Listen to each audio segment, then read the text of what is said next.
We, the youth organizations represented by the signatories in Voice of Young India National Convention on Challenges Before Indian Youth, hereby declare our resolve to conduct joint political action to comprehensively address the problems faced by youth. Politically proactive initiatives will be taken to resolve deep-rooted crises. Based on a common consensus, we will launch collective actions at various levels.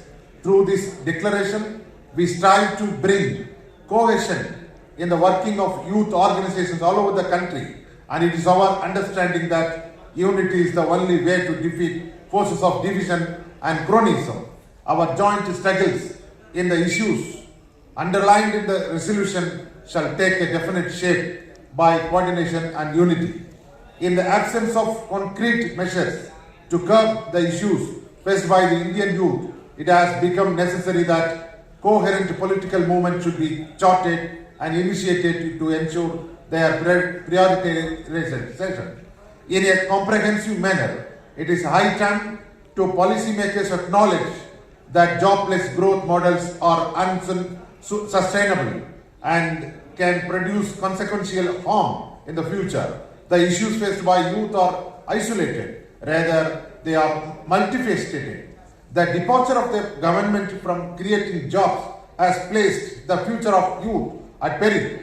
Public sector is the source of secure jobs.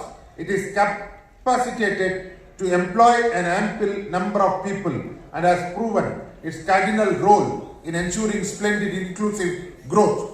While unemployment remains a far-reaching problem, the hurdles faced by people employed in the private sector and the gig economy should not go unaddressed. Long working hours and underpayment, toxic workplaces, and absence of security are traumatizing young people who are majority of the workforce. They remain highly underpaid, and due to the contractual nature of their job, insurance and other securities are not available to them. There is no solid law to protect the interests of gig workers, and there is no provision for ESI, Provident Fund or anything related to social security. The case of people employed in private sector is also not very different. Job and social security should be there. The lack of access to quality education is turning the young generation into unproductive laborers. Gradually, the skill to equip new opportunities and innovative projects is withered away from them. The lack of access to quality education and non-prioritization of R&D along with other issues are ensuring complete stunting and stagnation of their aspirations. The uncertainty and anguish about the future are causing deep mental health issues in youth.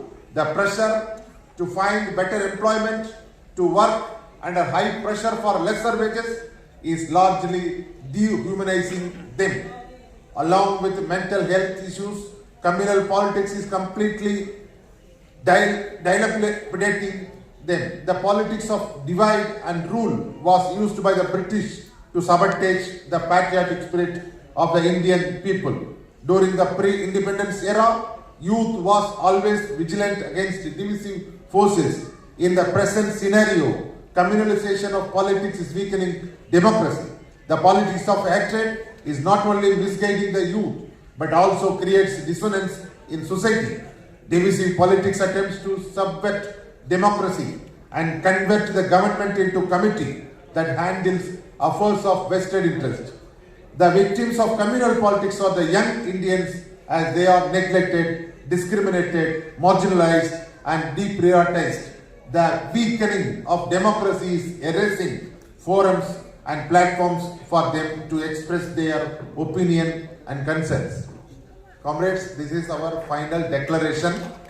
I request for your approval.